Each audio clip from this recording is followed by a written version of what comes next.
이 디모데 전서는 바울의 제자요, 동역자요, 그리고 믿음의 아들인 디모데에게 보낸 편지죠.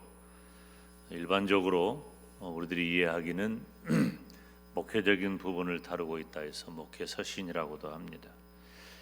이 디모데가 주의 종으로 사역을 할 때 꼭 감당해야 할 중요한 말씀에 대해서 기록을 하고 있는데, 오늘 본문은 바울이 당부하고 또 그 시대의 종으로 쓰임 받았던 디모데가 그 시대 성도들에게 가르친 바가 바로 오늘 본문이 됩니다. 저는 목사에 대해서 어떤 표현을 즐겨 하냐면 예수님과 사도의 뒤를 이은 사역자다 하는 표현을 즐겨 사용합니다. 우리가 신학교 다닐 때 사도 바울이 얼마나 우리들에게 흠모되는 인물이었는가, 바울처럼이라는 표현을 많이 썼죠. 그런 의미에서 저는 오늘 바울과 디모데의 후예로서 우리 영광대교의 모든 식구들에게 설교할 때에 우리 모두가 다 은혜 받으시기를 주님의 이름으로 축원합니다. 이 부유한 자들은 부유하려는 자들이 아니에요. 이미 부유한 자들을 말하는 거예요. 그러면 제가 이제 부유한 자들은 다른 말로 하면은 부자를 말하는데, 누가 부유한 사람인가? 이 부자에 대한 글들을 좀 이렇게 살펴봤어요. 그랬더니 일을 안 해도 자산이 늘어나면 부자래요. 일을 안 해도, 일을 안 하는데 계속 자산이 늘어나, 안 하고 일 안 하고 쓰기만 하는데 그럼 부자예요. 그런 분들 있습니까? 또 다른 글을 보면 부동산하고 금융 자산을 합해서 100억이면 부자래요. 100억이면 부자래. 좀 많다. 그런데 다른 글을 보니까 우리나라에서 평균 기준이, 이거 21년도 기준이에요. 지금 제가 말씀드린 것들은 다 21년도 기준에 우리나라에서 평균 기준으로 49억이 있으면 부자래요. 100억도 그렇지만 이것도 이제 좀 여러분에게 가까이 가는 이야기를 하겠어요. 식당에 가서 이렇게 메뉴를 보고 가격에 상관없이 시켜 먹으면 부자랍니다. 이건 조금 할 만하죠. 조금 뭐 이것도 쉬운 일은 아니지만 좀 의미가 있어요. 천국 가신 저희 어머니 말씀에 의하면 나는 마음이 부자다, 그런 말씀을 하시더라고. 이건 뭐 자기가 가지고 있는 경제적인 관념 혹은 인생 철학에 관계된 그런 내용이죠. 경제적인 여력은 없어도 커가는 아들과 딸이 있으니까 나는 부자다. 어머니가 어느 순간에 항상 저를 앞세워 가시더라고. 어디 갈 때면 하여튼 무슨 어디 잔치집에 가거나 어떤 누구를 만나러 가거나 그럴 때는 꼭 앞세워서 가요. 내 아들이다고. 왜 그랬을까 생각을 해보니까 어머니가 그전에는 이렇게 부자로 진짜 부자였어요. 아까 말한 그 기준보다 훨씬 더한 부자였어. 제가 중학교 3학년 3월 16일까지는 그렇게 부자였는데 그 뒤로는 안 부자가 됐어. 안 부자가 된 게 아니라 완전히 쫄딱 망해버렸지. 그랬는데 어머니가 내놓을 게 없으니까 이거 좀 멀쩡하게 생겨서 그런지 아무튼 자식을 앞세워서 항상 가셨어. 그러면서 어머니가 자주 하는 말이기도 하지만 또 예수님을 믿은 다음에는 또 그런 마음 가졌어요. 나는 마음이 부자다, 이제 그런 얘기를 하고, 산부 예배 때는 우리 아내가 오기 때문에 이런 말을 안 하지만은 제 어머니께서 하는 말씀이 다솜이 엄마가 우리 집 들어와 가지고 우리 집은 다 잘 됐어야, 그 말이 여러 가지로 많이 좋아졌다는 그런 것들을 내포하고 있는데, 어찌됐든 이 부자라는 말은 물질하고 관련이 있어요. 그래서 오늘은 물질에 대한 것에 우리가 교훈을 받는 거죠. 오늘 본문이 있기 전에 바울은 먼저 부자가 된 사람이 아니라 부하려고 하는 사람들에 대해서 그 위험성을 경고하는 내용이 나옵니다. 한번 읽어볼까요? 9절 10절 말씀 시작. 부하려 하는 자들은 시험과 올무와 여러 가지 어리석고 해로운 정욕에 떨어지나니 곧 사람으로 침륜과 멸망에 빠지게 하는 것이라. 돈을 사랑함이 일만하게 뿌리가 되나니 이것을 사모하는 자들이 미혹을 받아 믿음에서 떠나 많은 근심으로써 자기를 찔렀도다. 아멘. 그러니까 부하려고 하는 사람들이 물질 때문에 시험과 올무와 여러 가지 어리석고 해로운 정욕에 떨어진다. 돈을 사랑하면 그것은 일만하게 뿌리가 된다. 돈 자체에 대해서 굉장히 돈을 취하려고 하는 사람들에 대해 경고하는 거죠. 위험하다 하는 거죠.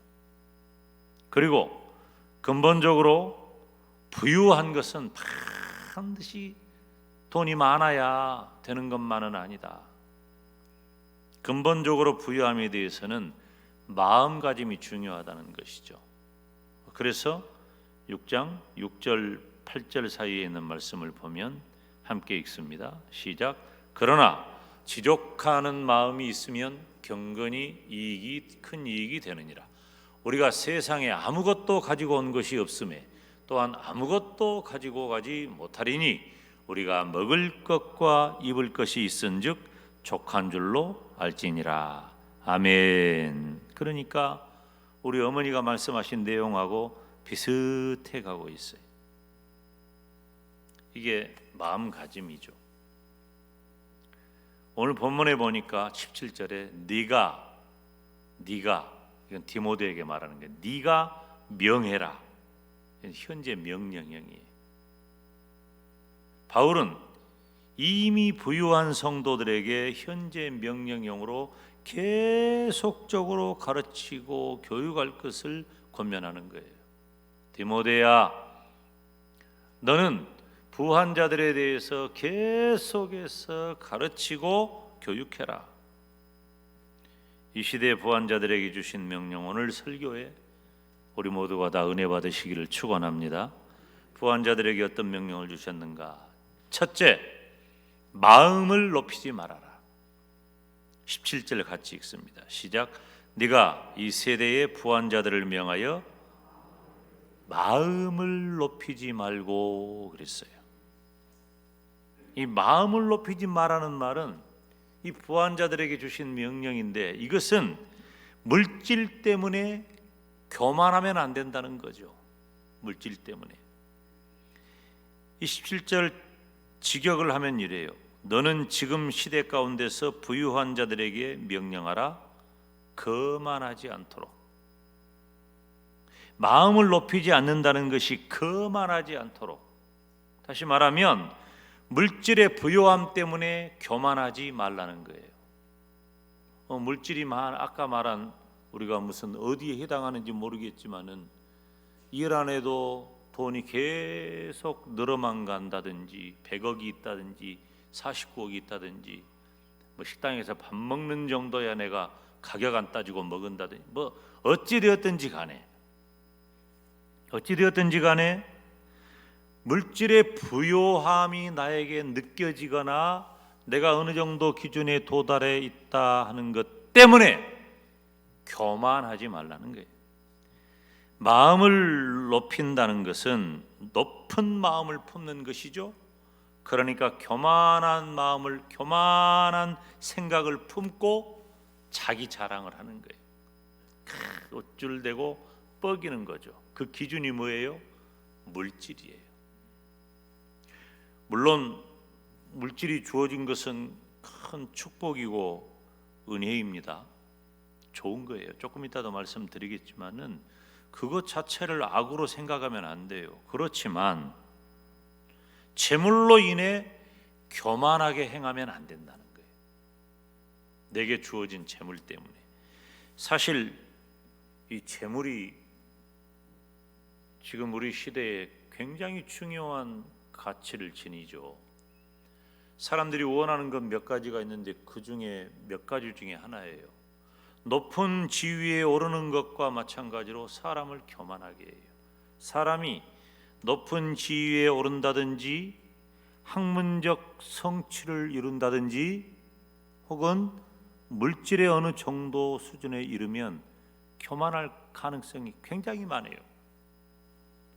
굉장히 많습니다. 그러니까 지금 바울이 디모데에게 그런 사람들에게 너는 이렇게 가르쳐라 지금 권면하고 있잖아요. 더욱이 지금 이 시대는 물질이면 다 된다고 여기는 물질 만능주의 시대예요. 우리가 그것을 그래서 물질을 하나님처럼 섬기는 걸 맘모니즘이라 그러잖아요. 물질을 돈을 하나님처럼 여기는 거예요. 모든 사람들이 열심히 사는데 모든 사람들이 노력하는 그 끝자락에는 재물이 있어요. 다 왜 수고하고 애쓰느냐? 물질이 있는 거예요. 그래서 물질을 갖게 되면 교만하게 되기가 쉬운 겁니다. 간혹 물질이 나에게 주어졌다 할지라도 그 교만을 떨치기 위해서 고상한 인격과 개인적인 수양이 어느 정도 효과는 있어요. 사람들이 어느 정도 개인의 교양, 개인의 수양, 인격 어느 정도는 효과가 있어요. 그렇지만 근본적으로는 안 돼. 우리는 다 죄악 덩어리예요. 우리가 예수님을 믿고 구원받아서 천국 갈 사람이 되었어도 이 죄된 본성이 우리에게 깊이 자리 잡고 있어. 그러니까 탁 치면 팍 하고 일어나는 거예요. 건들기만 해봐라. 나는 준비되어 있다. 열받을 준비가 되어 있는 거지. 우리는 다 이게 죄된 본성이 우리를 꽉 채우고 있기 때문이에요. 우리들이 어느 정도 고상한 인격과 개인적인 수양이 어느 정도는 해결하지만 완벽하지는 않아요. 근본적으로는 안 돼요. 그렇기 때문에 무엇보다도 하나님의 말씀으로 무장하는 성숙한 믿음이 우리들에게 필요한 거예요. 제시를 해주는 거잖아. 하나님의 말씀이 이거다. 이 기준 안으로 들어와서 살아라. 하나님의 말씀의 기준 안으로 내가 들어와서 살 때 네가 물질로 인하여 교만하지 않게 될 것이다. 네가 힘쓰고 애쓰면 어느 정도는 되지만 근본적으로는 안 돼. 그러니 어떻게 해야 된다? 내가 기준을 주마. 하나님의 말씀의 기준 안으로 들어와서 살아야 한다는 겁니다. 사랑하는 성도 여러분,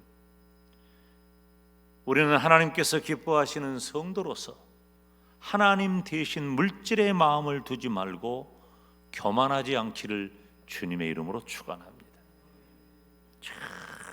절대 교만하면 안 돼요. 거의 100%에 가깝다고 생각하시면 돼요. 우리는 재물을 인하여 교만할 가능성이 거의 100%에 가깝다. 아예 내가 그렇다고 선언하고 기준 안으로 들어와야 돼. 하나님의 말씀의 기준 안으로 내가 들어와 버려야 된단 말이에요. 부한자들에게 주신 명령은 첫째로 물질 때문에 교만하지 말아라. 두 번째는 정함이 없는 재물에 소망을 두지 말라는 겁니다. 17절 말씀에 내가 이 세대의 부한자들을 명하되 두 번째로는 정함이 없는 재물에 소망을 두지 말아라. 첫째는 마음을 높이지 말고 둘째는 정함이 없는 재물에 소망을 두지 말아라. 부한자들에게 주신 명령은 두 번째로 불완전한 재물보다는 완전하신 하나님께 소망을 두라는 것입니다. 정함이 없는 재물이란 말은 정함이 없다고 말이에요. 이게 또 우리 한글은 길게 읽냐 짧게 읽냐 단음으로 읽냐 장음으로 읽냐에 따라 의미가 달라지니까, 정함이 없는 재물은 부유함의 불확실성을 말해요. 그렇다면 재물이 불확실하다고 했는데, 그렇다면 확실한 건 뭐예요?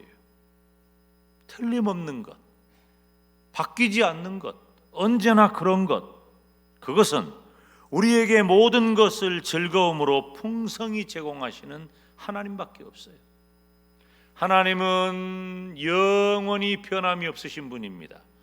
믿으시면 아멘. 그래서 하나님은 우리에게 모든 것을 즐거움으로 풍성하게 제공해 주시는 분이에요. 오늘 본문 17절에 우리에게 모든 것을 후히 주사 누리게 하시는 하나님께 두며 그랬어요. 우리가 그토록 소중히 여기는 재물은 결코 믿을 만한 것이 되지 못합니다. 결코 믿을 만한 게 되지 못해요. 잠언 23장 5절 말씀을 함께 읽습니다. 시작. 네가 어찌 허무한 일에 주목하겠느냐? 정령이 재물은 날개를 내어 하늘에 나는 독수리처럼 날아가리라. 사라져버린다. 얼마나 허망합니까? 여러분 보세요. 그리고 또 우리 주님께서도 마태복음 6장 19절에 이렇게 가르치셔요. 믿을 바가 못 된다. 너희를 위하여 보물을 땅에 쌓아두지 말아라.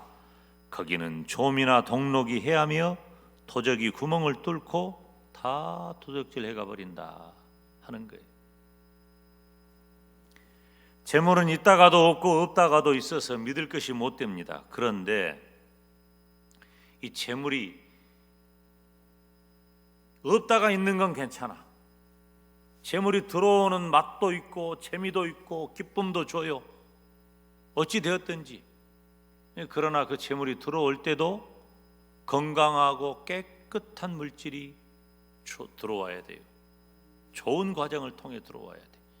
뭐 나쁜 일 해가지고 막 도둑질하고 사기치고 그리고 저울추 속이고, 얼마 전에 어떤 회사에서 뭐 2천억이 넘는 것 돈 가져다가 결국 뭐 됐는 거 했더니 다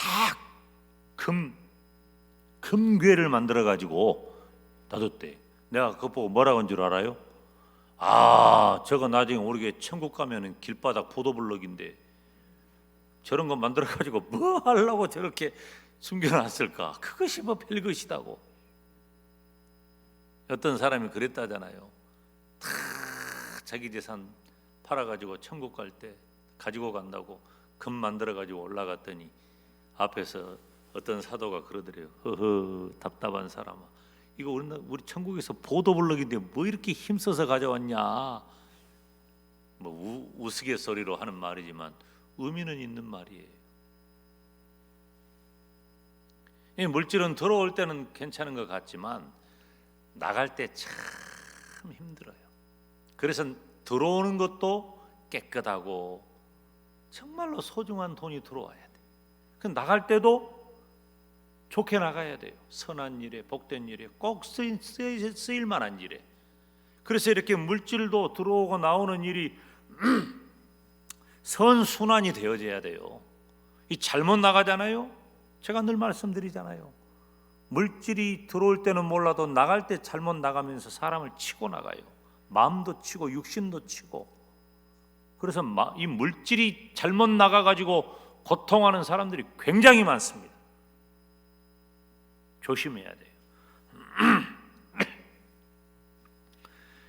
그런데 하나님 대신에 재물을 믿는다면 우리가 어떻게 믿음의 사람이라고 할 수 있습니까? 예수님께서는 재물에 대해서 좀이나 동록이나 도적으로 인한 손실을 말씀하셨는데 그것만 있는 게 아니에요. 뭐 불이 나서도 물난리가 생겨서도 그리고 요즘으로 말하면 인플레이션. 지금은 물가가 너무 올라가지고 인건비가 오르고 소득이 좀 더 늘었다고 해도, 그러기도 요즘 어렵기는 하지만, 그렇다고 해도 물가가 너무 올라버리니까 사실은 돈의 가치가 그 점만 못하다는 거죠. 이건 제가 실감한 사람이에요. 제가 미국 갈 때 2008년 5월에 미국을 갔는데요. 미국 갈 때 1달러에 1,000원 했어요. 내가 있는 돈을 다 바꿔가지고 갔어야 돼. 근데 그걸 모르고 그때 이렇게 또 한국에서 이렇게 제가 계좌이체해가지고 환전에 한꺼번에 돈을 많이 가져가기 그러니까 그랬는데, 두세 달 지나고 나니까 1달러에 1,000원 하던 것이 1달러에 1,800원, 900원 막 그래요. 지금 뭔 말인지 이해가 되세요? 달러가 배 가까이 올라버린 거예요. 그러니까 돈 1,000만 원 가지고 10,000불을 바꿨는데 1,000만 원 가지고 5,000불밖에 안 나와. 그러니까 돈이 절반이 싹 사라져 버린 거야. 아이고, 내가 지금 생각만 해도 돈이라는 게 말이죠, 참 희한해요. 요즘 구조가, 사회적 구조가. 그래서 어떤 때는 지금 있는 것만 가지고도 충분했다가도 지금 있는 것 가지고는 어림도 없는, 믿을 게 못 됩니다. 안전하게 손에 쥐고 있는 것 같은 재물은 사실 불확실한 거예요. 그 돈의 가치가, 그전에는요 열심히 일해가지고 적금 들면 최고였어요. 그럼 적금 들면은 1년 적금 들어가지고 그거 모아서 정기예금하고 막 이렇게 해서, 이거 아주 옛날 얘기인데 또 요즘 시대 얘기는 아니에요. 지금은 뭐예요? 은행에 넣어도 별로 이자가 안 나와. 딱히 놔둘 데도 없어. 그러니까 돈은 언젠가 우리도 은행에 돈 놔두면 은행에서 보관비 받은 날 올 것이다. 그런 얘기도 하잖아요. 벌써 이 재물의 가치가 내가 어느 정도 가지고 있다 할지라도 그전과는 많이 다른 시대가 되었어요. 그래서 제가 우리 성도님들을 위해서 기도를 할 때, 하나님 지켜주세요, 그런 기도를 많이 해요. 여러분에게 있는 것들을 지켜달라는 기도를 많이 합니다. 여러분이 아멘을 안 해도 나는 지켜달라는 기도를 많이 합니다. 중요해요. 이거 가지는 것보다, 버는 것보다 지키는 게 진짜 중요하다니까. 얼마나 지금 우리가 불확실한 시대에 사는지. 하나님께서 성도 여러분의 가정과 생업과 건강과 물질 지켜주시기를 주님의 이름으로 축원합니다. 그러면 어떻게 해야 되느냐? 이 불확실한 재물의 환경에서 우리 기독교는 영지주의의 금욕주의 이론 이원론적 체계와는 달라요. 물질은 결코 악하지 않습니다. 악한 게 아니에요. 제가 오히려 물질에 대해서 적극적으로 어떤 말씀을 합니까? 하나님께서 나에게 주신 선물이며 은사예요. 물질은 귀한 거예요. 감사한 거예요. 좋은 거예요. 아멘. 별로 안 좋습니까? 물질이? 여러분, 물질은 귀하고 감사하고 좋고 복된 겁니다. 그래서 저는 그것을 하나님의 선물이요 은사라고 표현한 거예요. 우리에게 주어진 은사예요. 감당하라는 거예요. 하나님께서는 성도들에게 영육간에 필요한 모든 것을 주실 뿐만 아니라 그것을 또 즐기게 하셔요. 물질이 소용되는 바에 따라서, 우리의 필요한 바에 따라서 우리에게 사용되도록 한다는 거예요. 오늘 본문 17절에 오직 우리에게 모든 것을 후히 주사 누리게 하시는 하나님께 너희들의 마음을 두어라. 누리게 하시는 하나님께 마음을 두어라. 시편 37편에 보면 내가 어려서부터 늙기까지 의인이 버림을 당하거나 그 자손이 걸시감을 보지 못하였도다. 하나님이 하나님의 백성의 재물을 책임져 주신다는 거예요. 성도는 불확실한 재물에 소망을 두는 대신에 모든 것을 후히 주시는 하나님에게 마음을 두어야 합니다. 이것이 명령이에요. 하나님은 모든 것의 주인이시며 또 모든 것을 주시는 분이십니다. 물질에 대해서 우리 주님께서 어떤 가르침을 주십니까? 이건 주목해야 됩니다. 아까 뭐라고 그랬어요? 너희를 위해서 보물을 땅에 쌓아두지 말아라. 그것은 좀이나 동록이 해하고 도적이 구멍을 뚫고 다 도적질 해가 버린다. 그랬던 우리 주님께서 이어지는 마태복음 6장 20절에 같이 읽습니다. 시작. 오직 너희를 위하여 보물을 하늘에 쌓아두라. 저기는 좀이나 동록이 해하지 못하고 도적이 구멍을 뚫지도 못하고 도적질도 못하느니라. 아멘. 그리고 네 보물이 있는 그곳에는 네 마음도 있느니라. 아멘. 여러분 보물이 있는 곳에 여러분의 마음이 있어요. 그래서 제가 마음이 열려야 지갑이 열린다는 말을 하는 거예요. 어려운 형제와 이웃을 돕고 싶어도 마음이 안 열리면은 안 열리는 거예요. 마음이 열려야 돼. 지갑이 쉽게 팔랑팔랑 열려지는 것 아니에요. 마음이 열릴 때 가능한 거예요. 사랑하는 성도 여러분, 부한자들에게 주신 명령은 불완전한 재물보다도 완전하신 하나님께 소망 두시기를 주님의 이름으로 축원합니다. 세 번째, 부한자들에게 주신 명령은 선한 일을 행하라는 겁니다. 우리 18절 읽어볼까요? 시작. 선한 일을 행하고 선한 사업에 부하고 나눠주기를 좋아하며 동정하는 자가 되게 하라. 다시 시작. 선한 일을 행하고 선한 사업에 부하고 나눠주기를 좋아하며 동정하는 자가 되게 하라. 아멘. 사랑하는 여러분, 하나님께서 부한 자들에게 주신 명령은 선한 일을 행하라는 겁니다. 성도는 선한 일에 부해야 돼요. 선한 일을 행할 때 부자가 되는 거예요. 부자처럼 선한 일을 행하라는 겁니다. 선한 일은 우리가 착해서 마음이 좋아서 하고 싶어서, 이건 일반적으로 그럴 수 있지만 그런 의미가 아니에요. 우리는 근본적으로 죄악으로 가득 차 있다 그랬잖아요. 우리에게 도대체 무슨 선한 행위가 나오겠어요? 여러분들은 착하고 의롭고 정직하게 잘 사는 분들이죠. 그래도 죄인인 거예요. 그래도 죄인이란 말이에요. 그런데 우리들에게 무슨 선한 일이 나오겠냔 말이에요.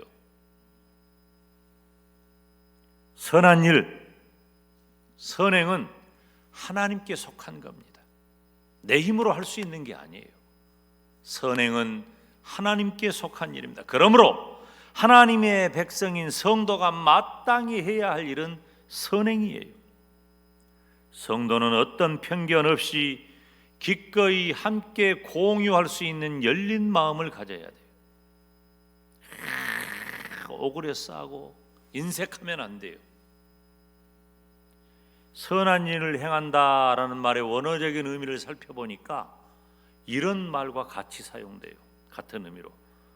하나님께서 비를 내려주시고 음식물과 기쁨을 주시는 것, 이것이 바로 선한 일이에요. 하나님께서 비를 내려주시는 것, 선한 일이잖아요. 음식물과 기쁨을 주는 것, 선한 일이잖아요. 바로 그런 의미예요. 우리가 해야 할 일이 하나님이 마치 우리에게 비를 내려주시고 음식물도 주시고 기쁨을 누리는 것, 그것처럼 우리가 선행을 베풀라는 겁니다. 그러므로 성도는 자기와 관련이 없는 사람이라 할지라도 다른 사람을 돕는 일에 힘써야 되는 거예요. 힘쓰시기를 바랍니다. 내게 속한 모든 것이 다 하나님께로부터 왔다는 것을 깨닫고 그 재물을 선하게 사용해야 합니다. 이것이 얼마나 중요한 일인가. 오늘 본문 마지막 19절에 이것이 장래에 자기를 위하여 좋은 터를 쌓아 참된 생명을 취하는 것이니라. 아멘. 그러므로 성도는 제물로 인하여 선한 일을 하기를 멈추지 않고 힘써야 합니다. 지금 현재 진행형이에요. 계속해서 가르치라고 하는 거예요. 갈라디아서 6장 9절에 우리가 선을 행하되 낙심하지 말지니 피곤하지 아니하면 때가 이름에 거두리라. 아멘. 여러분, 우리가 제물로 선한 일을 하잖아요. 때가 이름에 거두게 될 줄로 믿습니다. 거둔다는 것의 의미를 아십니까? 거둔다는 것은 상상 초월이에요. 생각도 못한 거예요. 그 뿌리 하나, 씨앗 하나 심었는데 30배를 거두고 60배를 거두고 100배를 거두고 오히려 1000배 이상을 거두는 것이 수확이고 거두는 거예요. 그래서 선한 일은 거두게 된다는 거예요.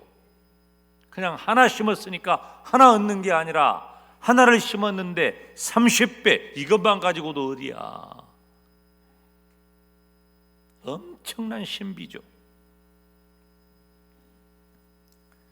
마태복음 5장 16절에 이같이 너희 빛을 사람 앞에 비치게 하여 저희로 너희 착한 행실을 보고 하늘에 계신 너희 아버지께 영광을 돌리게 하라. 우리의 착한 행실, 선행을 좀 더 구체적으로 말씀을 드리면 내게 주어진 재물, 물질을 가지고 한 선행을 통하여 하나님께 영광을 돌리게 하라는 것입니다. 빌립보서 1장 6절 말씀은 너희 속에 착한 일을 시작하신 이가 그리스도 예수의 날까지 이루실 줄을 우리가 확신하노라. 멈추지 말라는 겁니다. 사랑하는 성도 여러분, 부한자들에게 주신 명령은 선한 일을 행하라는 것입니다. 우리가 근자에 얼마나 힘든 시간을 살아갑니까? 지난해 우리 교회가 13번째로 예수 사랑 릴레이를 펼쳤는데요. 사랑의 쌀을 나누고 사랑의 김치를 나누고 사랑의 선물을 나누고, 그런데 지난해에는 예전에 하지 않는 것, 우리 지역민들을 위해서 금액이 많다면 많고 적다면 적습니다만은 또 따로 1000만 원을 구별해 가지고 지역민들에게 어려운 분들을 돕자고 했잖아요. 다 힘드셨을 텐데 어느 해보다도 지난해 성도 여러분들이 예수 사랑 릴레이에 동참한 분들이 어느 해보다도 많았어요. 너무너무 감사한 일이에요. 힘써서 자기 형편껏 한 구자 5만 원이 결코 작고 쉬운 게 아닙니다. 한 구자, 두 구자, 혹은 10구자, 여러 구자 많이 하는 분도 있지만은 성도들이 마음이 모으고 모여서 우리 영광대교의 이름으로, 영광대교의 이름은 하나님의 이름으로 한다는 말이에요. 하나님의 이름으로 선한 일을 감당한 겁니다. 다가오는 설 명절이 있습니다. 구제부하고 지난주에 대화를 좀 했는데 구제부에서 그런 얘기를 해요. 목사님, 우리 교회가 더 많은 헌신을 하면 좋겠습니다. 빨리 그런 날이 오면 좋겠습니다. 너무 고마운 말씀이에요. 지금 우리가 살기에 모두 힘든 시절이지만 예수님을 믿는 성도된 저와 여러분이 이 시대에 하나님께서 주신 선한 명령을 잘 감당하시기를 주님의 이름으로 축원합니다. 저와 여러분에게 주신, 부한자에게 주신 명령, 나에게 주신 명령으로 받아서 하나님이 기뻐하시는 복된 열매 듬뿍 맺으시기를 주님의 이름으로 축원합니다.